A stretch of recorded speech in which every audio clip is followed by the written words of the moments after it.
Hi friends, welcome to your Children's Wealth YouTube channel.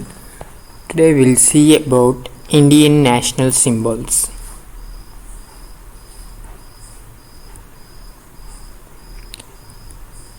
Banyan tree, ಆಲದ ಮರ.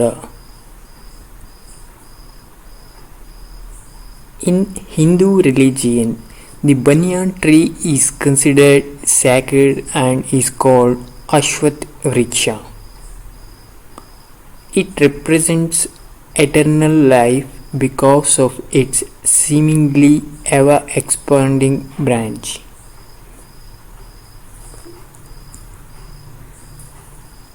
ಹಿಂದೂ ಧರ್ಮದಲ್ಲಿ ಆಲದ ಮರವನ್ನು ಪವಿತ್ರವೆಂದು ಪರಿಗಣಿಸಲಾಗುತ್ತದೆ ಮತ್ತು ಇದನ್ನು ಅಶ್ವತ್ಥ ವೃಕ್ಷ ಎಂದು ಕರೆಯಲಾಗುತ್ತದೆ. ಇದು ಎಂದೆಂದಿಗೂ ವಿಸ್ತರಿಸುತ್ತಿರುವ ಶಾಖೆಯಿಂದಾಗಿ ಇದು ಶಾಶ್ವತ ಜೀವನವನ್ನು ಪ್ರತಿನಿಧಿಸುತ್ತದೆ.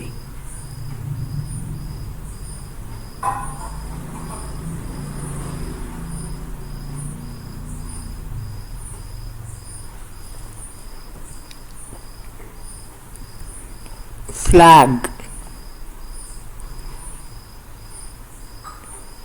The national flag of India is a horizontal rectangular tricolor of India saffron, white and India green, with the Ashoka Chakra, a 24-spoke wheel in navy blue, at its center. By law, the flag is to be made of khadi, a special type of hand-spun cloth or silk. In the national flag of India, the top band is of saffron color, indicating the strength and courage of the country.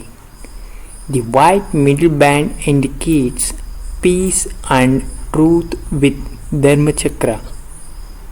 The last band is green in color, shows the fertility, growth and auspiciousness of the land.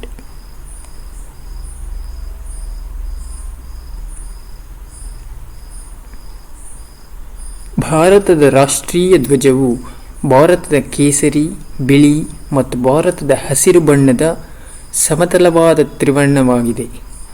Ashoka ಚಕ್ರದೊಂದಿಗೆ 24 ಕಡ್ಡಿ ಅದರ ಮಧ್ಯದಲ್ಲಿ ನೌಕಾಪಡೆಯ ನೀಲಿ ಬಣ್ಣದಲ್ಲಿದೆ. ಕಾನೂನಿನ ಪ್ರಕಾರ ಧ್ವಜವನ್ನು ಖಾದಿ, ವಿಶೇಷ ರೀತಿಯ ಕೈನೂಲುವ ಬಟ್ಟೆ ಅಥವಾ ರೇಷ್ಮೆಯಿಂದ ಮಾಡಬೇಕು.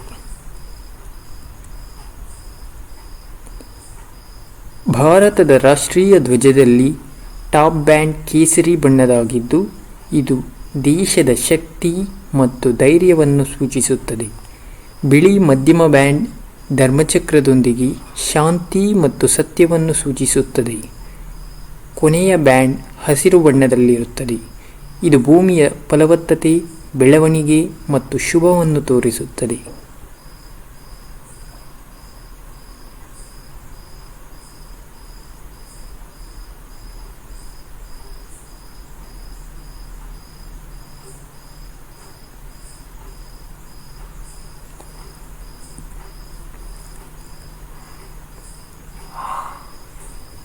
Hockey. Hockey is our Indian national game.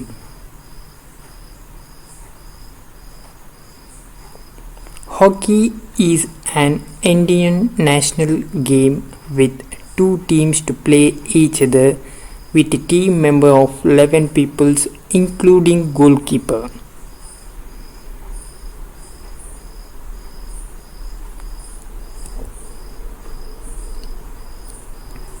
ಹಾಕಿ ಭಾರತೀಯ ರಾಷ್ಟ್ರೀಯ ಆಟ. ಗೋಲ್ ಕೀಪರ್ ಸೇರಿದಂತೆ 11 ಜನರ ತಂಡದ ಸದಸ್ಯರೊಂದಿಗೆ ಎರಡೂ ತಂಡಗಳು ಪರಸ್ಪರ ಆಡಲಿವೆ.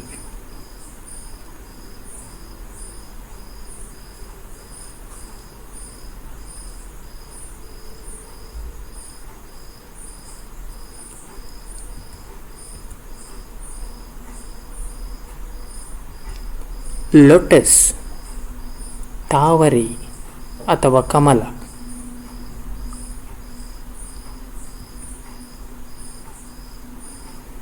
The lotus was chosen as the national flower because it enjoyed a significant presence in ancient traditions, scriptures, and mythology.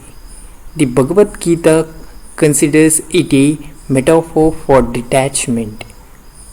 Just as the lotus remains untouched by the muddy waters in which it grows, human beings should rise above worldly attachments.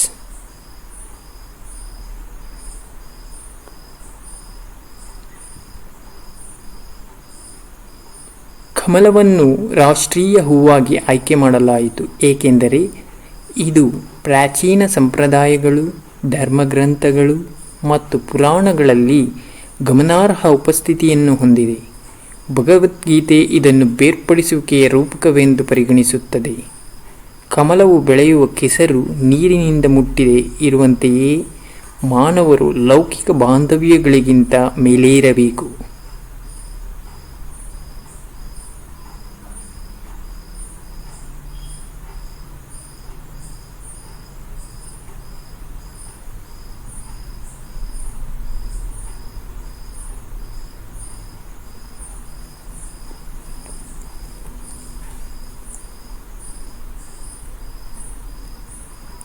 Emblem.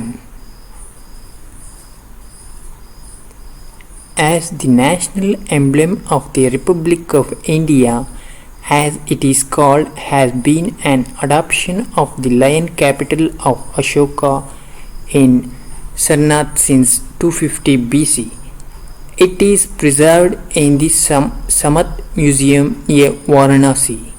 It has 4 lions facing 4 different directions to the north, east, south, and west.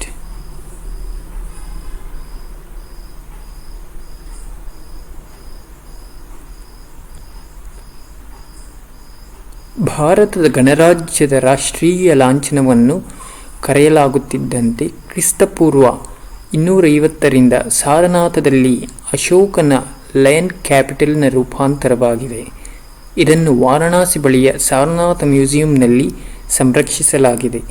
ಇದು ಉತ್ತರ, ಪೂರ್ವ, ದಕ್ಷಿಣ ಮತ್ತು ಪಶ್ಚಿಮಕ್ಕೆ 4 ವಿಭಿನ್ನ ದಿಕ್ಕುಗಳನ್ನು ಎದುರಿಸುತ್ತಿರುವ 4 ಸಿಂಹಗಳನ್ನು ಹೊಂದಿದೆ.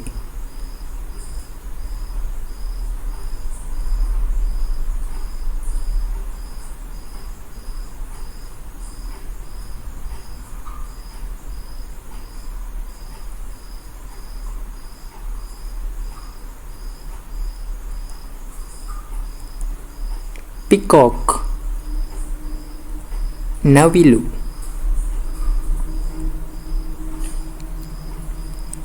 In 1963, the peacock was declared the national bird of India because of its rich religious and legendary involvement in Indian traditions. The criteria for this choice were many. The bird must be well distributed within the country so it could truly national. It must be recognizable to the common man.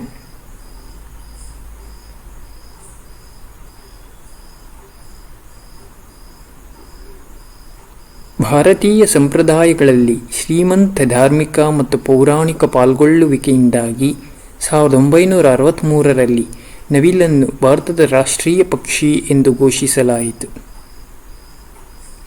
ಈ ಆಯ್ಕೆಯ ಮಾನದಂಡಗಳು ಹಲವು. ಪಕ್ಷಿಯನ್ನು ದೇಶದೊಳಗೆ ಚೆನ್ನಾಗಿ ವಿತರಿಸಬೇಕು, ಆದ್ದರಿಂದ ಅದು ನಿಜವಾಗಿಯೂ ರಾಷ್ಟ್ರೀಯ ಆಗಿರಬಹುದು. ಇದು ಸಾಮಾನ್ಯ ಜನರಿಗೆ ಗುರುತಿಸಲ್ಪಡಬೇಕು.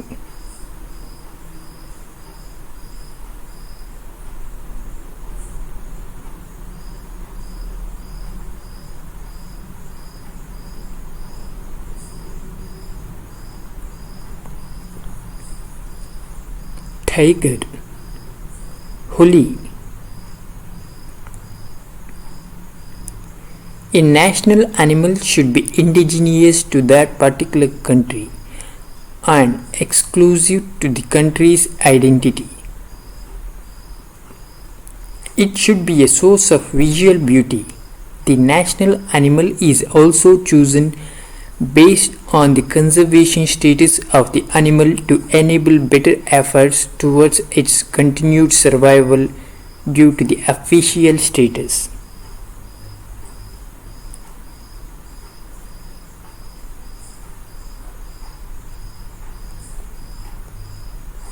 ರಾಷ್ಟ್ರೀಯ ಪ್ರಾಣಿ ನಿರ್ದಿಷ್ಟ ದೇಶಕ್ಕೆ ಸ್ಥಳೀಯವಾಗಿರಬೇಕು ಮತ್ತು ದೇಶದ ಗುರುತಿಗೆ ಪ್ರತ್ಯೇಕವಾಗಿರಬೇಕು.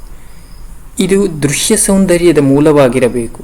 ಅಧಿಕೃತ ಸ್ಥಾನಮಾನದ ಕಾರಣದಿಂದಾಗಿ ಅದರ ಮುಂದುವರಿದ ಉಳಿವಿಗಾಗಿ ಉತ್ತಮ ಪ್ರಯತ್ನಗಳನ್ನು ಮಾಡಲು ಪ್ರಾಣಿಗಳ ಸಂರಕ್ಷಣಾ ಸ್ಥಿತಿಯ ಆಧಾರದ ಮೇಲೆ ರಾಷ್ಟ್ರೀಯ ಪ್ರಾಣಿಯನ್ನು ಸಹ ಆಯ್ಕೆ ಮಾಡಲಾಗುತ್ತದೆ.